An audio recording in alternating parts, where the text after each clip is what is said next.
Bonjour, bienvenue dans Femmes et Pouvoir, l'émission qui met en lumière des femmes qui savent lier pouvoir et féminité. Aujourd'hui, on a le grand plaisir d'être en compagnie de Pascale Navarro. Donc Pascale Navarro, elle est journaliste et auteure.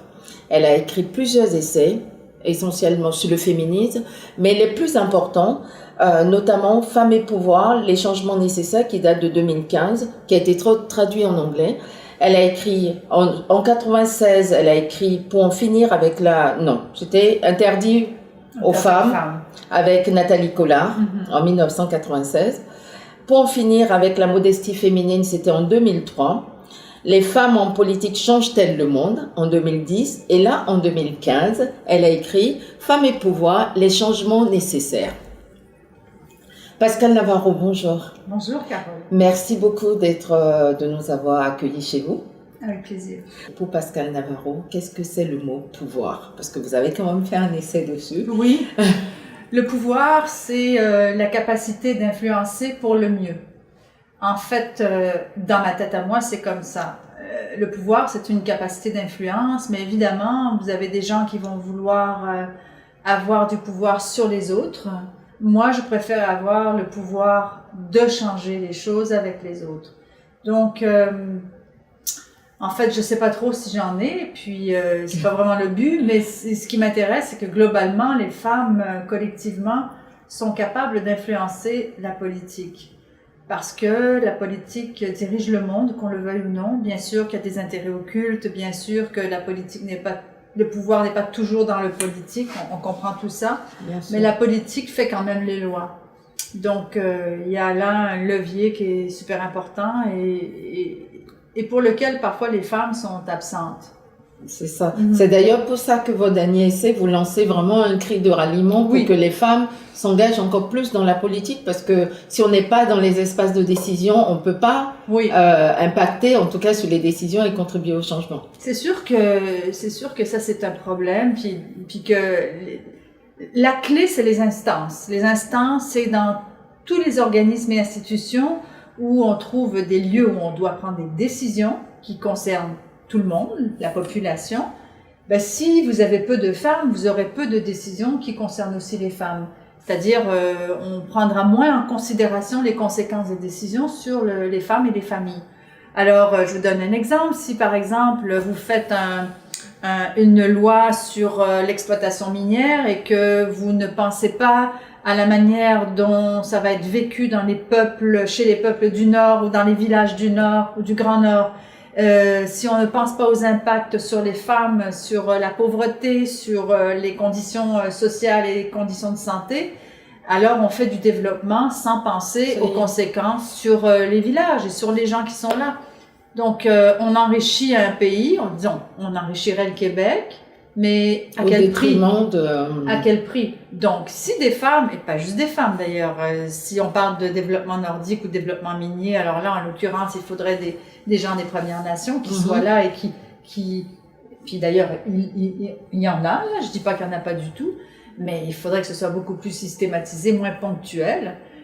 Alors donc, il faudrait une meilleure concertation pour que les décisions soit plus bénéfique pour tout le monde, et c'est ce qu'on appelle l'acceptabilité sociale transposée en politique. Et donc, comment est-ce que vous arrivez à travers vos actions, à travers vos contributions aussi, parce que vous intervenez sur plusieurs chaînes de télévision, vous avez été longtemps sur Radio-Canada, vous êtes sur Télé-Québec, vous contribuez aussi à la rédaction avec la Gazette des femmes, avec le Conseil du statut de la femme. Donc, comment est-ce que toute cette énergie se traduit pour vous sur le plan personnel et professionnel? En fait, j'essaye de me servir de ma tribune. J'ai pas toujours fait ça. Vous parlez de Radio-Canada, Télé-Québec, j'étais plutôt dans la culture. J'ai beaucoup gagné ma vie comme journaliste culturelle.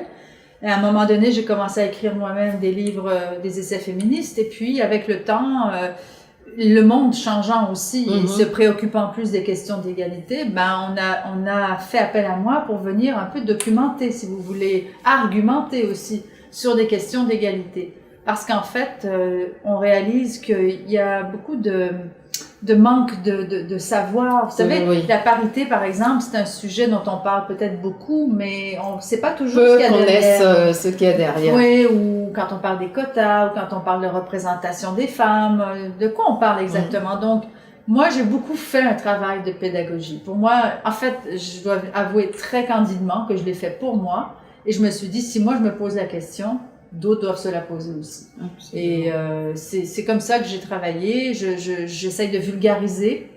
J'essaie d'intéresser le grand public à ces questions-là. Donc, je réponds beaucoup aux invitations des magazines, oui, mais aussi des plateaux de débat. J'écris une chronique aussi dans la Presse Plus où je fais une intervention féministe toutes les 2 semaines, où j'essaye de voir l'actualité sous un angle féministe. C'est quand même assez rare que des médias quotidiens, notamment, oui, développent cet angle-là et consacrent un espace pour ça. Donc, moi, je suis vraiment très redevable et très contente que ça existe. Mais on en voit de plus en plus. Et dans le monde, d'ailleurs, pas juste au Québec.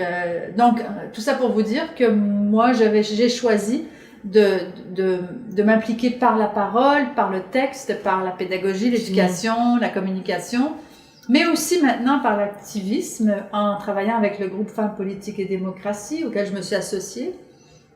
Je travaille aussi sur tout le développement de l'argumentaire, sur le travail qu'il y a à faire pour sensibiliser la classe politique, mais aussi la classe médiatique et la population à ces sujets.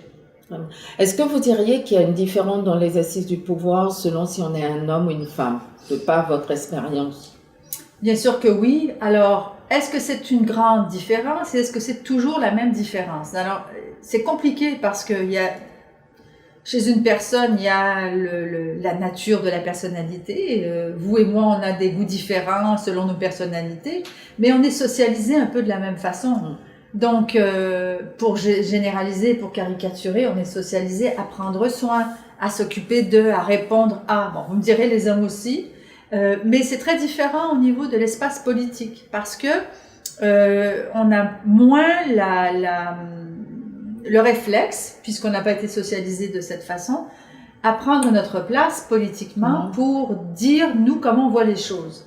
En fait, quand vous mettez 2 personnes, un garçon et une fille, devant une question sur le pouvoir, le garçon va pouvoir se projeter plus rapidement dans une vision, dans un rôle, aussi dans le fait qu'il est légitimé à dire ce qu'il pense d'eux, alors qu'une femme, dépendant de son tempérament, mais en général, elle n'est pas socialisée pour faire ça. Donc, si elle le fait, c'est parce que ça fait vraiment partie de sa personnalité.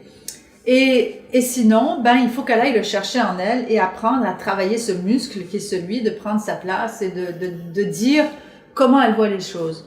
Et honnêtement, en 2000 ans d'histoire, pour ce qu'on en connaît, on n'a pas vraiment eu d'expérience politique où les femmes ont écrit l'agenda.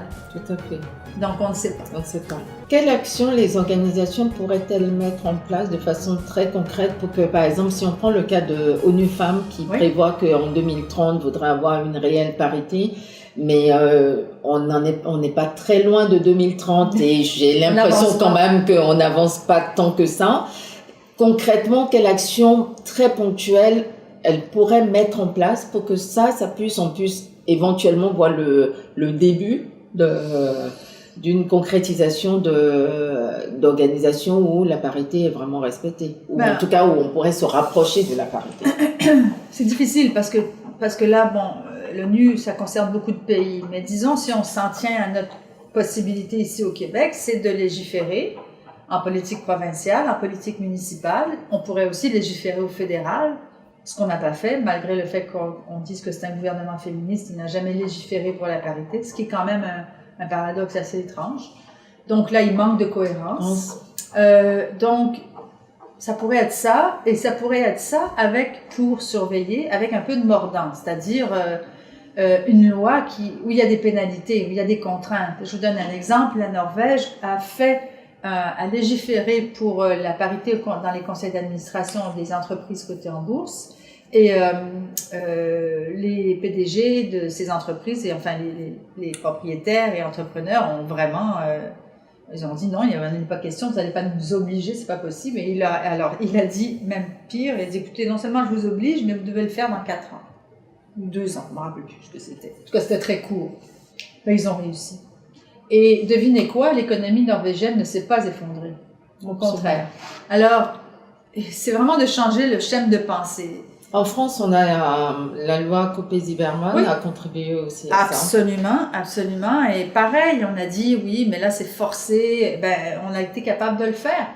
Même chose ici pour les sociétés d'État. Donc, les conseils d'administration des sociétés d'État au Québec sont paritaires parce qu'il y a une loi qui a été, j'en parle dans le livre, qui a été votée au Parlement, à l'Assemblée nationale, pour que ça fonctionne, pour que ça soit entériné. Et puis maintenant, c'est une norme.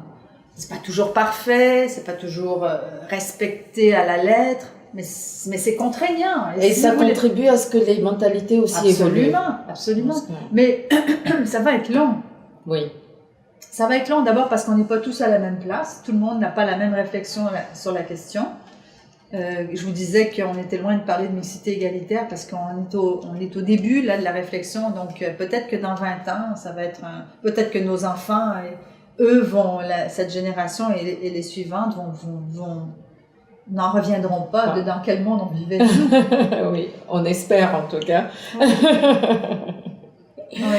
Et c'est vrai que vous avez beaucoup milité pour le quota, pour l'instauration du quota. Oui. Donc, même si il y a toujours des débats très, très polémiques autour de ça. Oui. Est-ce que vous pensez que c'est quelque chose qui pourrait s'étendre, puisque au niveau des institutions d'État, maintenant ça l'est. Est-ce que vous pensez que le secteur privé pourrait quand je vous dis les sociétés d'État, c'est une chose, mais c'est pas tout le Québec. C'est une vingtaine ou quelque chose comme de sociétés. C'est l'Auto-Québec, la SAQ, c'est la Caisse de dépôt et placement. Mais enfin, quand même, c'est important. Après, les partis politiques, eux, ont une grosse bataille à faire parce que la culture politique n'est pas du tout faite pour les femmes. Il a vraiment fallu se préoccuper de cette question-là pour... Enfin, il y a tout un apprentissage à faire. On est encore à 27-28% de femmes députées, puis on n'arrive pas à décoller de ça. Au fédéral, c'est pareil, puis ça descend même. Donc, mais les quotas, premièrement, il y a toute une réflexion à faire parce qu'on ne peut pas appliquer de la même façon des quotas en politique que vous pouvez le faire dans l'entreprise privée ou dans le milieu culturel. C'est très différent, c'est des mondes différents. Donc, les choses doivent se faire différemment.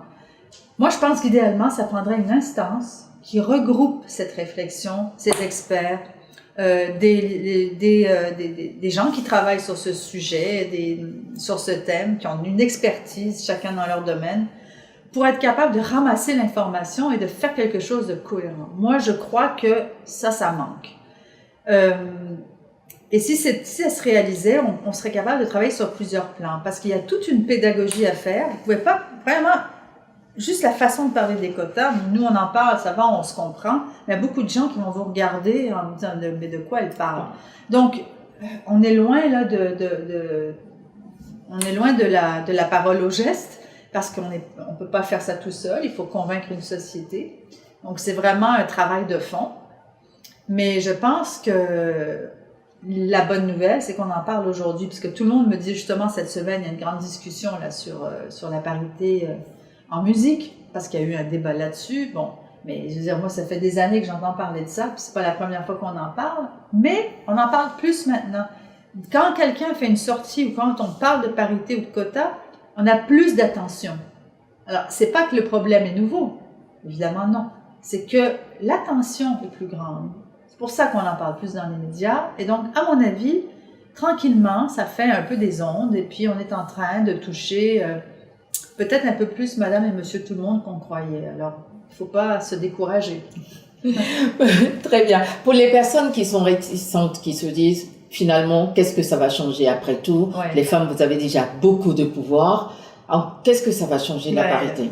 Qu'est-ce qu'on pourrait leur dire? On pourrait leur dire que premièrement, de quel pouvoir parle-t-il? Il faudrait leur faire définir ce qu'ils entendent par les femmes ont le pouvoir. Si c'est le pouvoir de décider quelle couleur je peins mes murs, je suis pas certaine, moi, que ça me satisfasse comme citoyenne. Mais j'ai rien contre la décoration intérieure et j'ai rien contre le fait qu'une femme ait envie de faire ça. C'est pas la question. Au point de vue des pouvoirs publics, on a très peu de pouvoir. Donc, je leur dirais ça. Je leur dirais que dans la vie de tous les jours, puis c'est un grand malentendu, parce que dans notre vie quotidienne, on côtoie plein de femmes. Bien sûr, on fait partie de l'humanité à 50%. C'est évident qu'on se rencontre, on voit qu'il y a plein de femmes dans les écoles, dans les hôpitaux, dans la rue, dans le monde du travail. Alors on se dit, mais qu'est-ce qu'elles veulent? Mais c'est parce que qui décide de nos vies? Qui décide de nos finances, de notre économie, de notre culture, des instances? Qui fait ça? Mais c'est là qu'on est absente.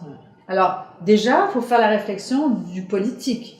Puis là, ben, c'est pas tout le monde qui a fait cette réflexion-là. C'est pour ça qu'on part de loin. Donc, je dirais, ben, va voir qui décide pour toi et vous allez voir qu'il y a peut-être moins de femmes que vous pensez. Et troisièmement, qu'est-ce que ça change? Ça change beaucoup de choses si on donne des exemples. Si, par exemple, je dis que les garderies n'existeraient pas, que le divorce n'existerait pas, que la reconnaissance du viol conjugal n'existerait pas, que la loi sur l'équité salariale n'existerait pas, mais enfin peut-être que beaucoup d'hommes seraient contents, que des lois sur les violences sexuelles n'existeraient pas, que la loi sur le congé parental n'existerait pas, que ce régime qui fait en sorte que des hommes pourraient profiter de leur paternité n'existerait pas. Tout ça n'aurait pas existé si des femmes n'avaient pas été en politique.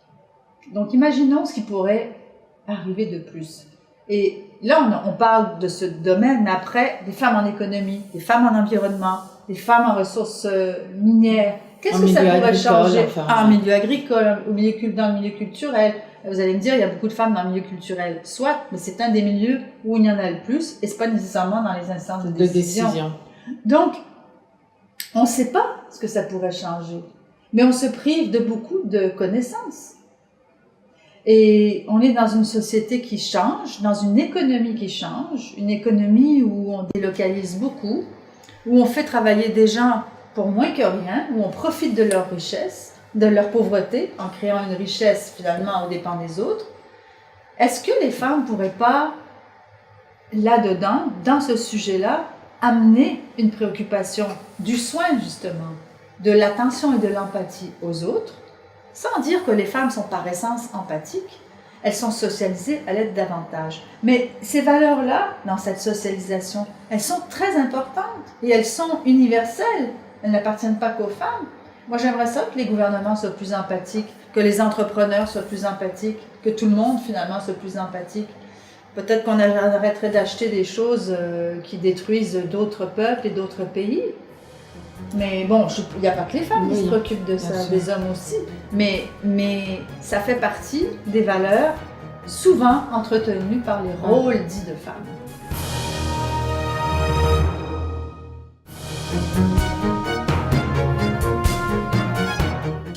Si vous aviez une phrase, un devise, quelque chose qui pour vous symbolise le pouvoir, la féminité ou qui illustre vos propos, laquelle serait-elle? Une phrase. Oui.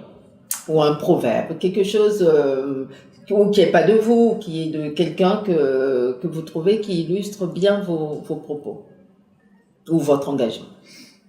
Je dirais que le féminisme pour moi c'est une aventure. Et je ne sais pas toujours ce que je sais jamais ce que je vais y trouver, mais c'est une aventure parce que justement on ne le sait pas, on se découvre. Très bien. Si vous étiez un homme ou une femme d'État, lequel ou laquelle seriez-vous? Et pourquoi? Une sacrée question, ça. Je préférerais certainement être en Scandinavie que n'importe où ailleurs, même si je suis sûre que c'est pas facile. Je vous dirais peut-être la première ministre de l'Islande. Très bien. Oui. Ok. C'est toute une expérience. Très bien. Si vous aviez un jour pour changer le monde, par quoi commenceriez-vous? Pour faire une chose. Si vous aviez un jour, 24 heures, où vous devez changer complètement le monde. Oh mon Dieu. Alors, j'obligerais les pères qui ont des enfants, les hommes qui ont des enfants, à occuper leur congé de paternité, aussi long que celui de la mère. Donc, pour qu'ils comprennent. Parce que là, je ferais beaucoup de lois en 24 heures. Je bannirais du monde toute forme d'armes. Et je j'en aurais déjà pour beaucoup. Si je suis capable de faire Ça ça en une fait journée, 4. c'est déjà pas mal. Et probablement aussi que j'interdirais le plastique. Ok, très bien.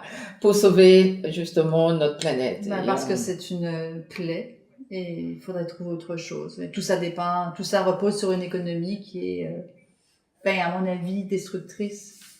Mais il faut trouver d'autres formes d'économie. C'est bien beau de vouloir détruire, mais par quoi remplace-t-on tous ces emplois, tous ces domaines de travail? Donc il faut travailler sur les transitions. Mais ces 3 choses-là, je crois que je les ferai. Donc congé de paternité, pas d'armes, pas de plastique. Pas de plastique. Très bien. Si vous étiez un animal, lequel seriez-vous et pourquoi? Un chat, parce que c'est zen. Très bien. En préparant cette rencontre, on vous a demandé de nous montrer un objet ou une photo, quelque chose en tout cas qui pour vous symbolise le pouvoir ou la féminité, ou le pouvoir et la féminité, ou le pouvoir tout court, ou la féminité tout court. Qu'est-ce que vous voulez nous partager avec nous? Ben moi, je sais pas. Ça va pas. Je sais pas, j'ai pas vraiment Vous avez pas quelque d'objet, chose en non. tête, non. Mais ce que je vous dirais, c'est que